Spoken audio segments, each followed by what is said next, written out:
Sahabat RHK yang dikasihi Yesus Kristus, pembacaan Alkitab hari ini, Senin 1 Februari 2021, terambil dalam Kisah Para Rasul pasal 16 ayat 14. Kisah Para Rasul pasal 16 ayat 14. Seorang dari perempuan-perempuan itu yang bernama Lydia turut mendengarkan.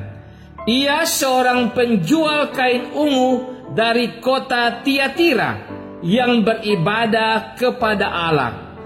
Tuhan membuka hatinya sehingga ia memperhatikan apa yang dikatakan oleh Paulus.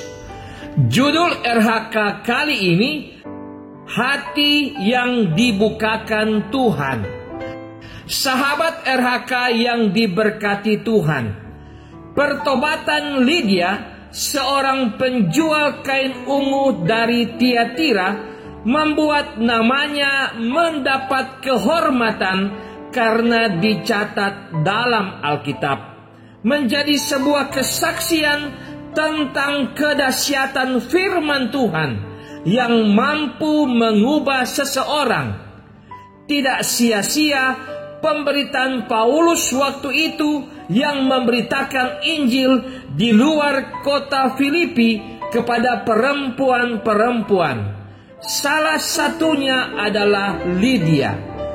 Tuhan telah membukakan hatinya untuk percaya pada Injil Yesus Kristus dengan mendengarkan perkataan Paulus.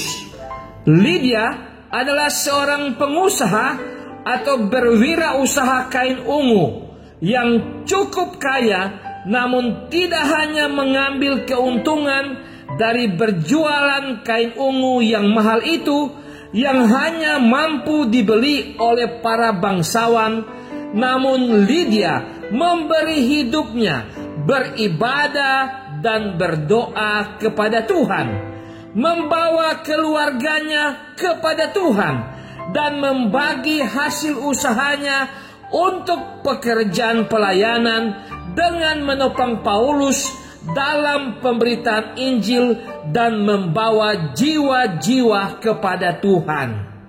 Banyak orang sangat sibuk bekerja dan tenggelam dalam dunia kerja sehingga mengabaikan pemenuhan kebutuhan rohaninya.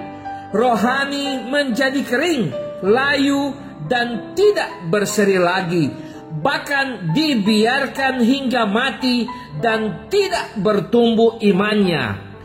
Sebagai keluarga Kristen, kita pun punya pekerjaan yang telah Tuhan percayakan. Beban pekerjaan dan banyaknya persoalan begitu menyita waktu kita.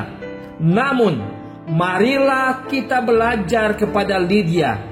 Sesibuk apapun diri kita untuk mencari nafkah dan mengejar keuntungan, kita juga harus berpikir keras bagaimana mengatur waktu untuk beribadah dan berdoa bersama keluarga dan dengan persekutuan orang percaya. Hal ini harus dilakukan sebelum rohani kita menjadi kering dan layu.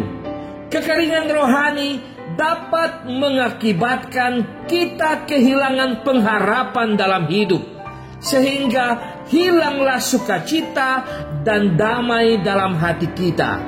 Tuhan Yesus memberkati kita semua. Amin. Mari berdoa.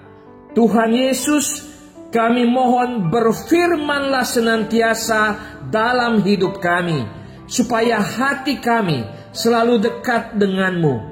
Jadikanlah kami keluarga yang senantiasa beribadah dan taat kepada firman-Mu.